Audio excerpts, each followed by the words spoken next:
السلام علیکم ورحمۃ اللہ وبرکاتہ۔ سورۃ یوسف یہ باعتبار ترتیب مصحف 12ویں سورت ہے، یعنی قرآن میں جو لکھا گیا ہے اس ترتیب کے حساب سے یہ 12ویں سورت ہے، اور باعتبار نزول یہ 53 نمبر کی سورت ہے۔ سورۃ یوسف مکہ میں نازل ہوئی اور اس کی 111 آیتیں ہیں اور 12 رکوع ہیں۔ سورۃ یوسف کی فضیلت کے بارے میں ابن عباس رضی اللہ عنہ فرماتے ہیں کہ ایک دفعہ نبی کریم صلی اللہ علیہ وسلم یہ سورت پڑھ رہے تھے، یہودیوں کی ایک جماعت نے آپ کی زبان مبارک سے سورت سنی اور مسلمان ہو گئے، کیونکہ ان کے دین میں بھی یوسف کا واقعہ اسی طرح مذکور تھا۔ بسم اللہ الرحمن الرحیم، الف لام را، تلک آیۃ الکتاب المبین، انا انزلناہ قرآنا عربیا لعلکم تعقلون، نحن نقص علیک احسن القصص بما اوحینا الیک ھذا القرآن وان کنت من قبلہ لمن الغافلین۔ شروع اللہ کے نام سے بڑا مہربان نہایت رحم کرنے والا ہے۔ الف لام میم را، حروف مقطعات۔ یہ ایک روشن کتاب کی آیتیں ہیں، واقعی ہم نے یہ آپ پر یہ عربی قرآن اتارا تاکہ آپ عقل سے کام لیں۔ ہم خود آپ پر اس قرآن کی وحی کر کے آپ کو سب سے اچھا قصہ سناتے ہیں، اور واقعی آپ اس سے پہلے بالکل بے خبر تھے۔ قرآن کے اوصاف میں آپ جانتے ہیں الف لام را اور حروف مقطعات ہیں، جس کے معنی صرف اللہ جانتا ہے۔ عربی زبان میں قرآن اتارنے کی وجہ کیا ہے؟ چونکہ عربی زبان بڑی فصیح اور بلیغ زبان ہے، اپنے دامن میں بڑی وسعت رکھتی ہے اور مقاصد پوری طرح سے وضاحت سے بیان کرتی ہے۔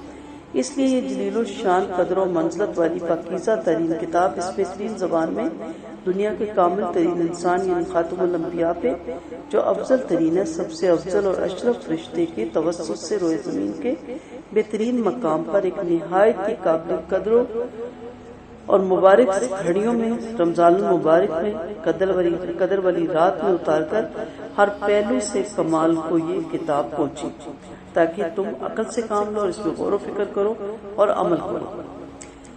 قرآن کی بے شمار خوبیاں ہیں، چونکہ یہ بہترین کتاب ہے اس لیے اس میں جو واقعہ ہوگا وہ انتہائی سچا اور ہر پہلو سے خوبصورت ہوگا۔ اس لیے فرمایا کہ ہم وحی کے ذریعے آپ کو بہترین قصہ سناتے ہیں۔ صحابہ نے آپ سے قصہ سننے کی تمنا کی تھی، اس پر یہ آیت اتری۔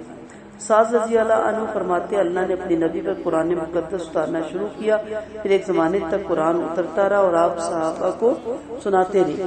پھر انہوں نے تمنا کی کہ کوئی قصہ واقعہ بیان کیا جائے، اس پہ الف لام اور را سے لمن الغافلین تک کی آیتیں تھیں۔ اس آیت میں قرآن کی خوبی بیان کی گئی، اس کے ہوتے ہوئے کسی دوسری کتاب کی ضرورت نہیں ہے۔ چنانچہ ایک دفعہ عمر رضی اللہ عنہ آپ صلی اللہ علیہ وسلم کے پاس ایک کتاب لے کر حاضر ہوئے جو آپ کو کسی اہل کتاب سے مل کی تھی، اور اسے پڑھ کر آپ کو سنانے لگے۔ آپ نے سخت بھرم ہو کر فرمایا، کتاب کے بیٹے، کیا تم اس میں مصروف ہو کر گمراہ ہونا چاہتے ہو؟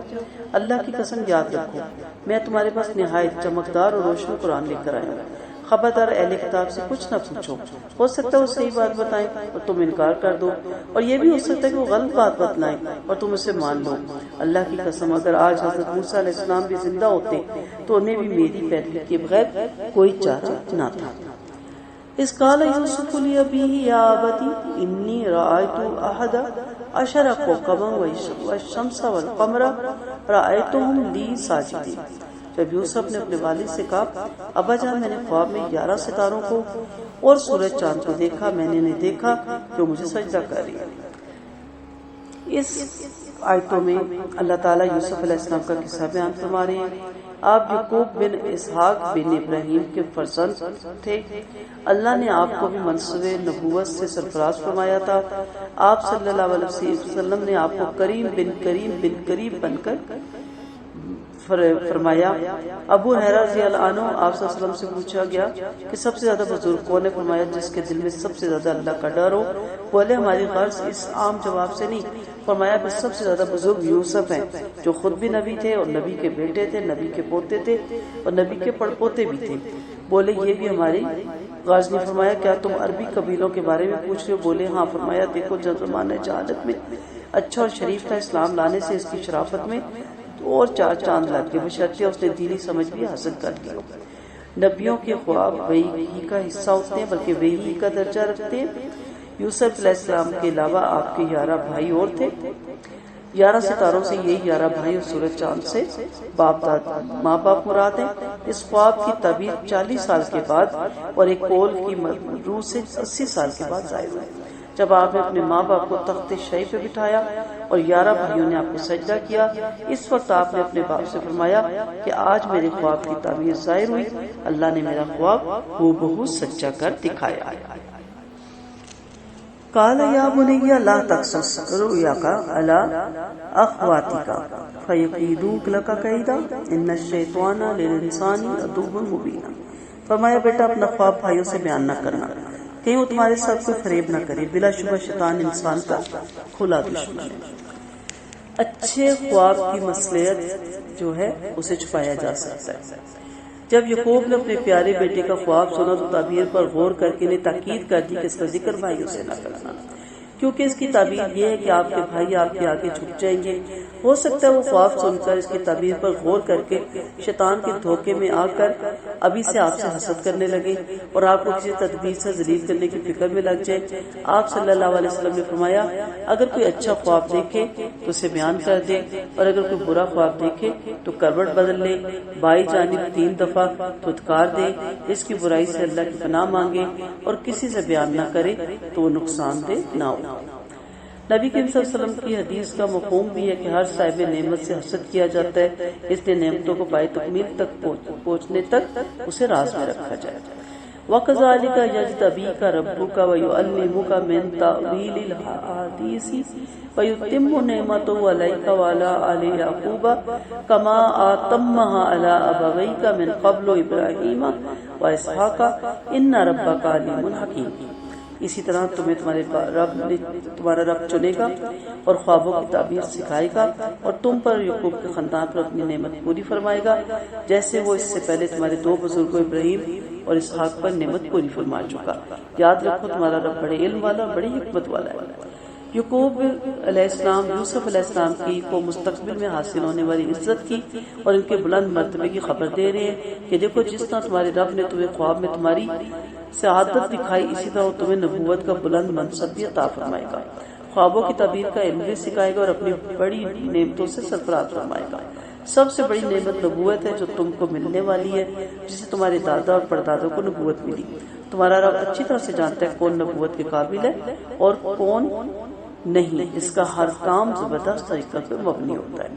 لقد کان فی یوسف و اخواتی آیۃ للسائلین، بلا شبہ یوسف میں اور ان کے بھائیوں میں سوال کرنے والوں کے لیے بڑی نشانی ہے۔ جب انہوں نے آپس میں کہا کہ یوسف اور ان کے بھائی ہمارے والد کو بہت ہی پیارے ہیں، حالانکہ ہماری پوری جماعت ہے، یقیناً ہمارے والد ایک کھلی غلطی پر ہے، آؤ یوسف کو مار ڈالیں، یعنی کسی اجنبی جگہ پہ پہنچا دیں تاکہ تمہارے والد کا رخ تمہارے لیے خالی ہو جائے، پھر اس واقعے کے بعد تم صالحہ بن جانا، توبہ کر لینا۔ ان میں سے ایک کہنے والے نے کہا یوسف کو قتل نہ کرو، البتہ اسے کسی گمنام کنویں میں ڈال دو کہ اسے کوئی قافلے کا راگزیر اٹھا کر لے جائے، اور اگر تم کچھ کرنے والے ہو تو ایسا کرو۔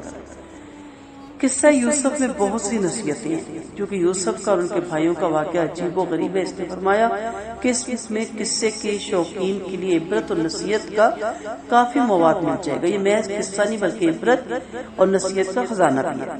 جب یہ صورت ہوتی تو نبی کریم صلی اللہ علیہ وسلم کے ساتھ یہی معاملہ ان کے رشتہ دار، ان کے جو کزن تھے، ان کے جو بھائی تھے وہ کر رہے تھے، اس لیے اس قصے کو بڑا کھول کے بیان کیا گیا۔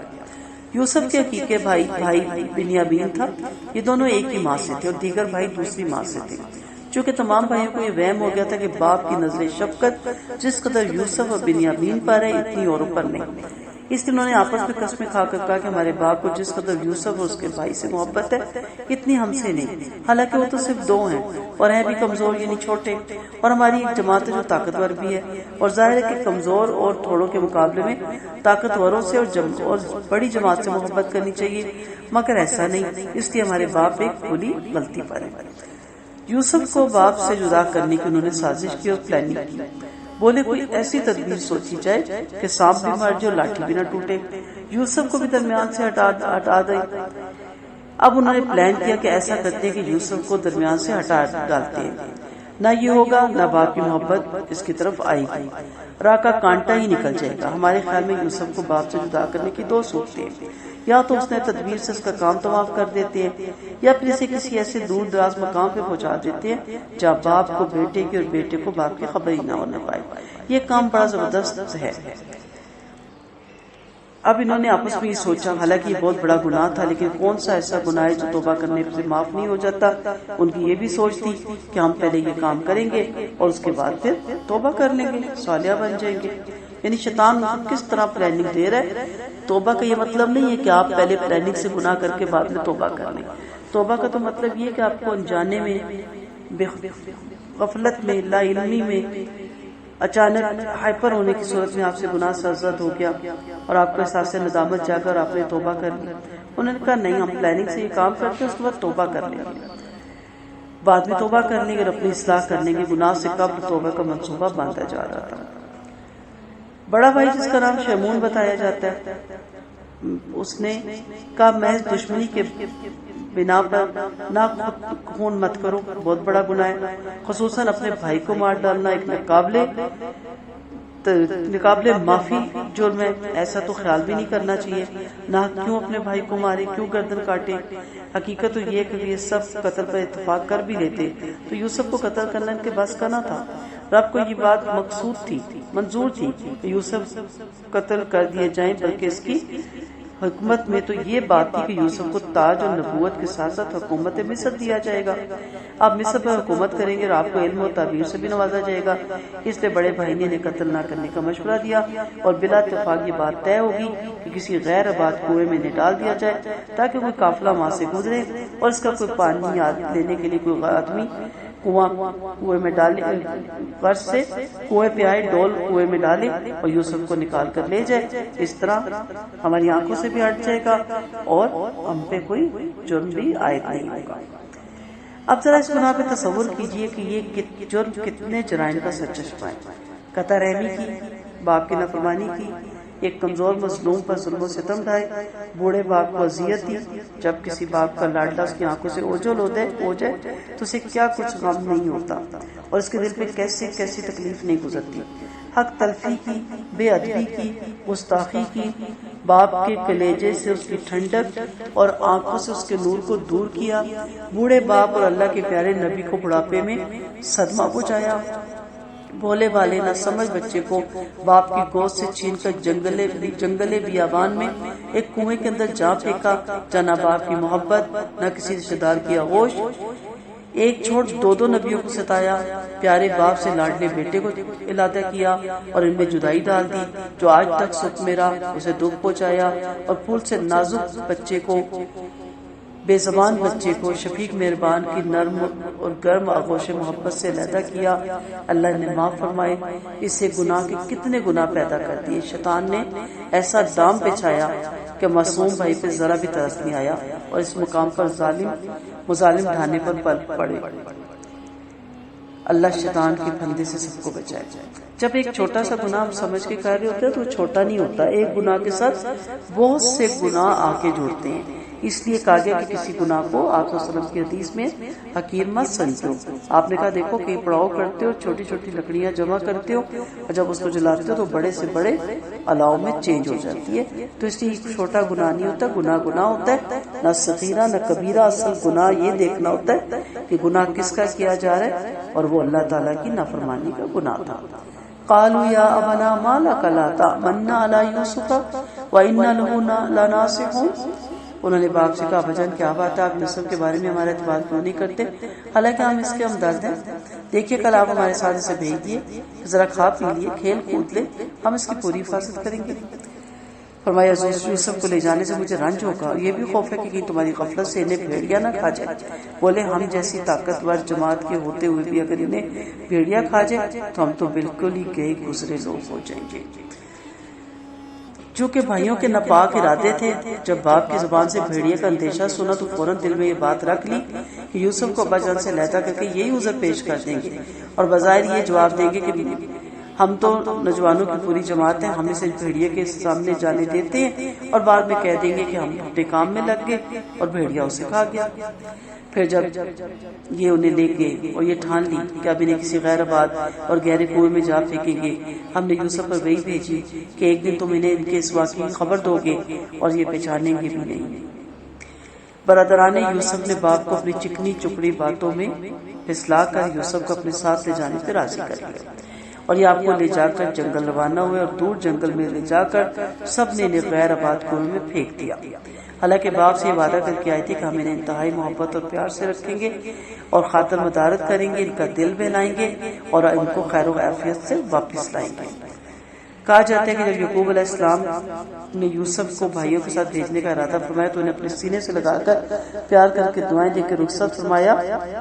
باپ کی آنکھوں سے اوجھل ہوتے ہی بھائیوں کے دل پتھر ہو گئے، انہوں نے آپ کے ہاتھوں پاؤں باندھ کر آپ کو کنویں میں لٹکا دیا۔ جب آپ آدھے کنویں میں پہنچ گئے تو رسی کاٹ دیا، آپ دھڑام سے پانی میں گرے، پانی میں غوطہ کھایا اور اس شیطان پر کھڑے ہو گئے جو کنویں کے درمیان تھی۔ آپ کے لیے بڑا نازک اور کڑا وقت تھا۔ اچانک آسمان سے وحی آئی کہ یوسف غم کرنے کی کیا بات ہے، یہ نازک وقت بھی بیت ہی جائے گا، آرام کی گھڑیاں تمہارا انتظار کر رہی ہیں، مطمئن رہو اور صبر سے کام لو۔ ایک دن یہی بھائی ندامت سے سر جھکائے ہوئے آپ کے سامنے کھڑے ہوں گے اور یہی آپ کے خادم بن کر آئیں گے اور آپ ان کی سازشوں سے ذلیل نہ ہوں گے۔ شاندار مستقبل اور امتیازی زندگی آپ کے انتظار میں ہے۔ ہمارے مبارک دن بھی آنے والا ہے کہ آپ انہیں بھائیوں کو ان کی کرتوت یاد دلا کر قصور معاف فرمائیں گے۔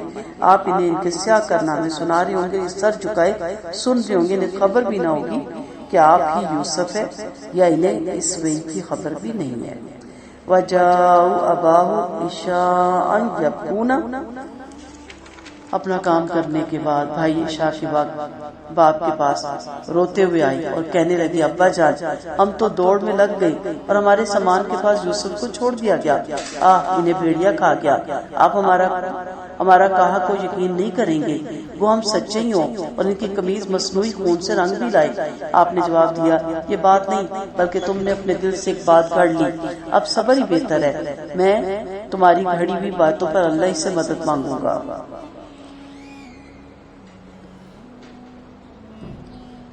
ایک چھوٹی اور معصوم سی جان پر، ننھے منھے خوبصورت بھائی پر، باپ کے جگر کے ٹکڑے پر اور اللہ کے پیارے نبی پر ظلم و ستم کے پہاڑ توڑ کر رات کو اندھیرے میں روتے ہوئے دھوتے ہوئے چیختے پکارتے باپ کے پاس پہنچے اور جگر پر ہاتھ رکھ کر رو کر کہنے لگے، ابا جان ہم بھاگنے میں لگ گئے، مقابلے پہ لگ گئے، یوسف کو سامان کے پاس چھوڑ دیا، بھیڑیا آیا، بھیڑیا نے حملہ کر دیا اور یوسف کو چیر پھاڑ کے کھا گیا، یہ دیکھیں ان کی قمیض، اور وہ قمیض پہ مصنوعی خون لگا کر لے آئی۔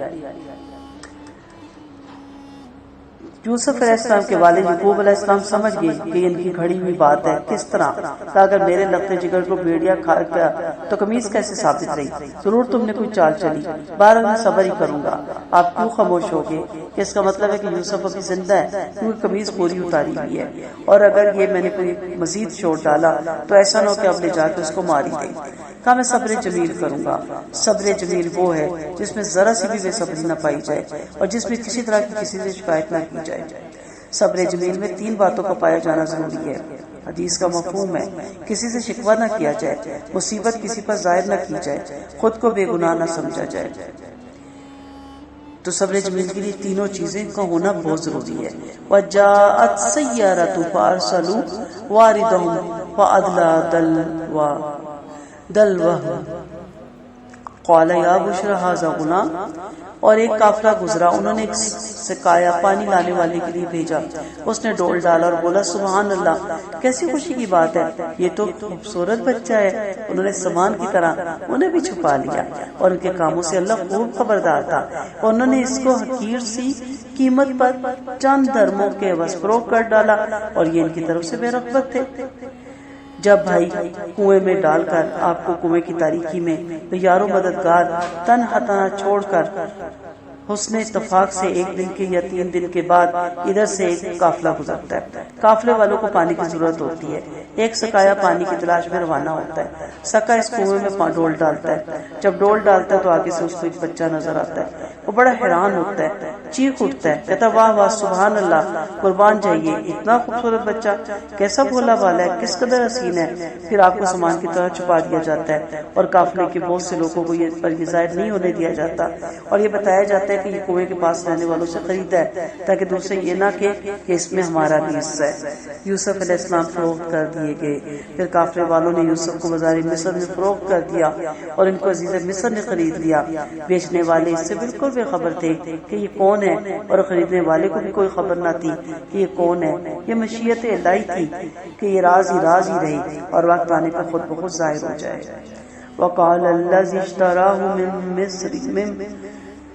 مصر لامرأته اکرمی مثواه عسى ان ينفعنا او نتخذه ولدا۔ مصر کے باشندوں میں سے جس نے انہیں خریدا تھا اس نے اپنی عورت سے کہا کہ اس کی اچھی طرح سے دیکھ بھال کرنا، امید ہے کہ اس سے ہم کو نفع پہنچے یا اسے اپنا بیٹا ہی بنا لے، اور اس طرح ہم نے سرزمین مصر میں آپ کا قدم جما دیا تاکہ ہم انہیں علم تعبیر خواب سکھا دیں، اور اللہ اپنے حکم پر غالب ہے، لیکن اکثر لوگوں کو علم ہی نہیں۔ اور جب آپ جوان ہو گئے تو ہم نے آپ کو حکمت اور علم عطا فرمایا، ہم نیکوں کو اسی طرح بدلہ دیتے ہیں۔ ابن مسعود رضی اللہ عنہ فرماتے ہیں 3 شخص نہایت دور اندیش گزرے۔ عزیز مصر جو یوسف کو دیکھتے ہی سمجھ گیا کہ یہ غلام برکت والا ثابت ہوگا۔ شعیب کی صاحبزادی جنہوں نے موسیٰ کو دیکھتے ہی تاڑ لیا کہ آپ طاقتور اور امانت دار ہیں، اور باپ سے سفارش کی کہ آپ انہیں ملازم رکھ دیجیے، آپ کو ایسی آدمی کی ضرورت ہے۔ اور صدیق اکبر جو مرض الموت میں فاروق اعظم کو خلیفہ نامزد کر گئے۔ پھر فرمایا کہ جس طرح ہم نے یوسف کو بھائیوں کے پنجے سے آزاد کیا، اسی طرح ہم نے سرزمین مصر میں ان کے پاؤں بھی جما دیے تاکہ ہم انہیں خوابوں کی تعبیر کا علم سکھائیں۔ بھلا رب کا ارادہ کون ٹال سکتا ہے؟ وہ سب پہ غالب ہے اور سب اس کے آگے پست ہے، وہ جو چاہتا ہے کرتا ہے، لیکن اکثر لوگ علم سے خالی ہوتے ہیں، نہ اس کی حکمت کو مانتے ہیں اور نہ حکمت الہی کی گہرائیوں پر ان کی نگاہ ہوتی ہے۔ سو پھر جب آپ کی عقل مکمل ہوئی اور آپ کی نشو و نما پائے تکمیل کو پہنچ گئی تو ہم نے آپ کو منصب نبوت سے سرفراز فرمایا، جو کہ آپ اخلاص کے ساتھ سرگرم عمل اور اللہ کی اطاعت میں مصروف رہتے تھے، اس لیے ہم نے آپ کو یہ نعمت عطا فرمائی۔ ہم مخلصوں کو اسی طرح بدلہ دیا کرتے ہیں۔ تکمیل عقل کی مدت سے یہاں 40 سال مراد ہے، کیونکہ تمام انبیاء کو 40 سال کے بعد نبوت ملی، اس سے قبل نہیں۔ یوسف جس عورت کے گھر میں تھے اس نے انہیں پھیلایا، پھسلایا اور دروازے بند کر کے کہنے لگی آ جاؤ، تم ہی سے کہہ رہی ہوں۔ فرمایا اللہ کی پناہ، وہ میرا مربی ہے، اس نے مجھے بہت ہی آرام سے رکھا ہے، احسان فرموش کامیاب نہیں ہوا کرتے۔ عزیز مصر کی عورت جس کے پاس یوسف رہا کرتے تھے آپ کے حسن و جمال پر لٹو ہوگی۔ اسے اس کے شوہر نے تاکید کر رکھی تھی کہ یوسف کو محبت، پیار اور آرام سے رکھے اور ان کا دل مٹھی میں لیے رہے۔ یہ عورت یوسف کے حسن جمال پر، ان کی صورت خوبصورتی پر اور ان کے چاند جیسے رخ انور پر قربان ہوگی۔ ایک دن خوب بناؤ سنگار کر کے دروازے بند کر کے یوسف سے کہتی آ جاؤ۔ یوسف علیہ السلام نے جب اس کی یہ شرمناک دعوت دیکھی تو ٹکرا دیا، فرمایا کہ تمہارا شوہر میرا سردار ہے، اس نے میرے ساتھ بڑا بھاری سلوک کیا، ہر وقت میرے ساتھ حسن سلوک سے پیش آتا ہے، ناممکن ہے کہ میں اس کی خیانت کروں۔ خائن اور ظالم کبھی بھلائی کو نہیں پہنچتے۔ بلا شبہ عورت نے یوسف کا ارادہ کیا اور یوسف کا مقصد پورا کرتے اگر آپ اپنے رب کی نشانی نہ دیکھ لیتے۔ ہوا یوں نہیں تاکہ ہم ان سے برائی اور بے حیائی پھیر دیں، یقیناً ہمارے مخلص بندوں میں سے تھے۔ یہاں اس آیت میں یوسف کی پاک دامنی کا بیان ہے۔ آپ صلی اللہ علیہ وسلم نے فرمایا، حق تعالیٰ نے فرمایا میرے بندے کے لیے نیکی کے ارادے پر ہی نیکی اور نیکی کرنے پر 10 نیکیاں لکھی جاتی ہیں، اور اگر برائی کا ارادہ کرنے کے بعد برائی ترک کر دے تو اس پر بھی ایک نیکی لکھی جاتی ہے، کیونکہ اس نے میری وجہ سے 2 برائیاں چھوڑ دی ہیں، اور اگر برائی کر لے تو ایک ہی برائی لکھی جائے۔ آپ اس کا ارادہ کر لیتے اگر رب کی نشانی نہ دیکھتے، مگر چونکہ آپ نے رب کی نشانی دیکھ لی تھی اس لیے آپ نے ارادہ نہیں فرمایا۔ یوں یعنی اللہ نے یوسف کو اس ارادے سے بال بال بچا لیا، اور وہ اپنے بندوں کو اسی طرح بچا لیتا ہے۔